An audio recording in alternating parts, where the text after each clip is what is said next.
Welcome to Bite at a Time Books, where we read you your favorite classics one bite at a time. My name is Bree Carlile, and I love to read, and wanted to share my passion with listeners like you. Be sure to follow the show on your favorite podcast platform so you get all the new episodes. Or you can follow the show on YouTube, where we have playlists for all the stories. You can find us on all the social medias at Bite at a Time Books, or on our website, biteatatimebooks.com, where you can also sign up for our newsletter for more information on what we're reading and what's coming next for the podcasts. We're part of the Bite at a Time Books Productions Network. If you'd also like to hear what inspired your favorite classic author to write their novels, and what was going on in the world at the time, check out the Bite at a Time Books Behind the Story podcast, Tuesdays, wherever you listen to podcasts. Today we'll be continuing Wuthering by Emily Brontë. Chapter 18. Bite 1. The 12 years, continued Mrs. Dean, following that dismal period were the happiest of my life. My greatest troubles in their passage rose from our little lady's trifling illnesses, which she had to experience in common with all children, rich and poor. For the rest, after the first 6 months, she grew like a larch, and could walk and talk too in her own way, before the heath blossomed a second time over Mrs. Linton's dust. She was the most winning thing that ever brought sunshine into a desolate house, a real beauty in face, with the Earnshaw's handsome dark eyes, but the Lintons' fair skin and small features and yellow curling hair. Her spirit was high, though not rough, and qualified by a heart sensitive and lively to excess in its affections. That capacity for intense attachments reminded me of her mother. Still, she did not resemble her, for she could be soft and mild as a dove, and she had a gentle voice and pensive expression. Her anger was never furious, her love never fierce. It was deep and tender. However, it must be acknowledged she had faults to foil her gifts. A propensity to be saucy was one, and a perverse will that indulged children invariably acquire, whether they be good-tempered or cross. If a servant chanced to vex her, it was always, "I shall tell Papa," and if he reproved her, even by a look, you would have thought it a heartbreaking business. I don't believe he ever did speak a harsh word to her. He took her education entirely on himself and made it an amusement. Fortunately, curiosity and a quick intellect made her an apt scholar. She learned rapidly and eagerly, and did honor to his teaching. Until she reached the age of 13, she had not once been beyond the range of the park by herself. Mr. Linton would take her with him a mile or so outside, on rare occasions, but he trusted her to no one else. Gimmerton was an unsubstantial name in her ears. The chapel, the only building she had approached or entered except her own home. Wuthering Heights and Mr. Heathcliff did not exist for her. She was a perfect recluse, and apparently perfectly contented. Sometimes, indeed, while surveying the country from her nursery window, she would observe, "Ellen, how long will it be before I can walk to the top of those hills? I wonder what lies on the other side. Is it the sea?" "No, Miss Cathy," I would answer. "It is hills again, just like these." "And what are those golden rocks like when you stand under them?" she once asked. The abrupt descent of Penistone Crags particularly attracted her notice, especially when the setting sun shone on it, and the topmost heights, and the whole extent of landscape besides lay in shadow. I explained that they were bare masses of stone, with hardly enough earth in their clefts to nourish a stunted tree. "And why are they bright so long after it is evening here?" she pursued. "Because they're a great deal higher up than we are," replied I. "You could not climb them, they are too high and steep. In winter, the frost is always there before it comes to us, and deep into summer, I have found snow under that black hollow on the northeast side." "Oh, you've been on them," she cried gleefully. "Then I can go too, when I'm a woman. Has Papa been, Ellen?" "Papa would tell you, miss," I answered hastily, "that they are not worth the trouble of visiting. The moors, where you ramble with them, are much nicer, and Thrushcross Park is the finest place in the world." "But I know the park, and I don't know those," she murmured to herself. "And I should delight to look round me from the brow of that tallest point. My little pony Minnie shall take me sometime." One of the maids, mentioning the fairy cave, quite turned her head with a desire to fulfill this project. She teased Mr. Linton about it, and he promised she should have the journey when she got older.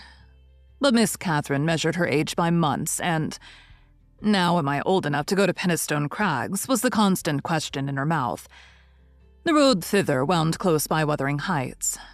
Edgar had not the heart to pass it, so she received as constantly the answer, "Not yet, love, not yet." I said Mrs. Heathcliff lived about a dozen years after quitting her husband. Her family were of a delicate constitution.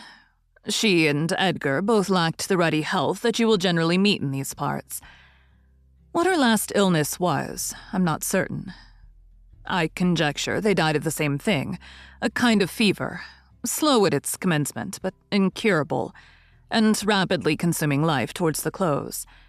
She wrote to inform her brother of the probable conclusion of a 4 months' indisposition under which she had suffered, and entreated him to come to her if possible, for she had much to settle, and she wished to bid him adieu, and deliver Linton safely into his hands. Her hope was that Linton might be left with him, as he had been with her. His father, she would fain convince herself, had no desire to assume the burden of his maintenance or education. My master hesitated not a moment in complying with her request. Reluctant as he was to leave home at ordinary calls, he flew to answer this, commending Catherine to my peculiar vigilance in his absence, with reiterated orders that she must not wander out of the park, even under my escort. He did not calculate on her going unaccompanied. He was away 3 weeks. The first day or two, my charge sat in a corner of the library, too sad for either reading or playing. In that quiet state, she caused me little trouble, but it was succeeded by an interval of impatient, fretful weariness, and being too busy and too old then to run up and down amusing her. I hit on a method by which she might entertain herself. I used to send her on her travels round the grounds, now on foot and now on a pony, indulging her with a patient audience of all her real and imaginary adventures when she returned. The summer shone in full prime, and she took such a taste for this solitary rambling that she often contrived to remain out from breakfast till tea, and then the evenings were spent in recounting her fanciful tales. I did not fear her breaking bounds, because the gates were generally locked, and I thought she would scarcely venture forth alone if they had stood wide open. Unluckily, my confidence proved misplaced. Catherine came to me one morning at 8 o'clock and said she was that day an Arabian merchant, going to cross the desert with his caravan, and I must give her plenty of provision for herself and beasts, a horse and 3 camels, personated by a large hound and a couple of pointers. I got together good store of dainties and slung them in a basket on one side of the saddle, and she sprang up as gay as a fairy, sheltered by her wide-brimmed hat and gauze veil from the July sun, and trotted off with a merry laugh, mocking my cautious counsel to avoid galloping and come back early. The naughty thing never made her appearance at tea. One traveler, the hound, being an old dog and fond of its ease, returned, but neither Cathy nor the pony nor the 2 pointers are visible in any direction. I dispatched emissaries down this path, and that path, and at last went wandering in search of her myself. There was a laborer working at a fence round a plantation on the borders of the grounds. I inquired of him if he had seen our young lady. "I saw her at morn," he replied. "She would have me to cut her a hazel switch, and then she leapt her galloway over the hedge yonder, where it is lowest, and galloped out of sight." You may guess how I felt at hearing this news. It struck me directly she must have started for Penistone Crags. "What will become of her?" I ejaculated, pushing through a gap which the man was repairing, and making straight to the high road. I walked as if for a wager, mile after mile, till a turn brought me in view of the heights. But no Catherine could I detect, far or near. The crags lie about 1.5 miles beyond Mr. Heathcliff's place, and that is 4 from the Grange. So I began to fear night would fall ere I could reach them. And what if she should have slipped in clambering among them, I reflected, and been killed or broken some of her bones? My suspense was truly painful. And at first it gave me delightful relief to observe, in hurrying by the farmhouse, Charlie, the fiercest of the pointers, lying under a window with swelled head and bleeding ear. I opened the wicket and ran to the door, knocking vehemently for admittance. A woman whom I knew, and who formerly lived at Gimmerton, answered. She had been servant there since the death of Mr. Earnshaw. "Ah," said she, "you are come a-seeking your little mistress. Don't be frightened. She's here safe, but I'm glad it isn't the master." "He is not at home, then, is he?" I panted, quite breathless with quick walking and alarm. No, she replied. "Both he and Joseph are off, and I think they won't return this hour or more. Step in and rest you a bit." I entered and beheld my stray lamb seated on the hearth, rocking herself in a little chair that had been her mother's when a child. Her hat was hung against the wall, and she seemed perfectly at home, laughing and chattering, in the best spirits imaginable to Hareton, now a great, strong lad of 18, who stared at her with considerable curiosity and astonishment, comprehending precious little of the fluent succession of remarks and questions which her tongue never ceased pouring forth.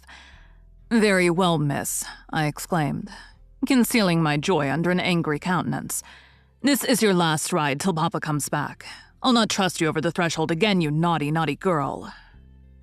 Thank you for joining Bite at a Time Books today, while we read a bite of one of your favorite classics.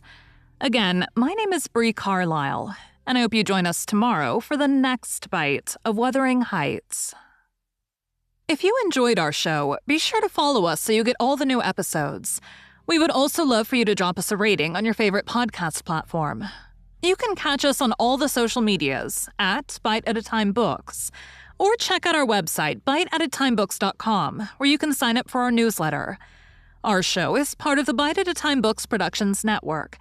If you would also like to hear about the authors who write the books we read on the show, check out the Bite at a Time Books Behind the Story podcast, wherever you listen to podcasts, or on biteatatimebooksbehindthestory.com.